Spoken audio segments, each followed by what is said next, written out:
aşık oldum.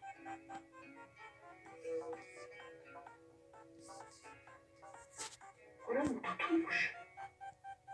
Hayata tutulmuş ömremiş. Çok güçlüydü o.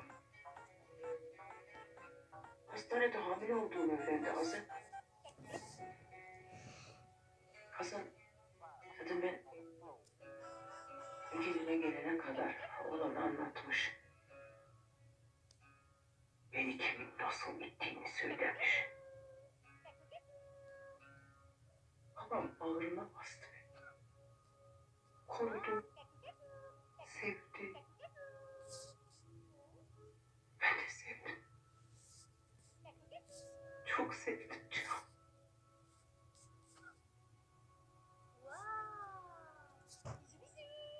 Babam hiç ayırmadı Boran'ı sizden. Evladı bildi. Şimdi anladın değil mi? Neden evlat sahibi ol diye direttim. Sana evlat şart.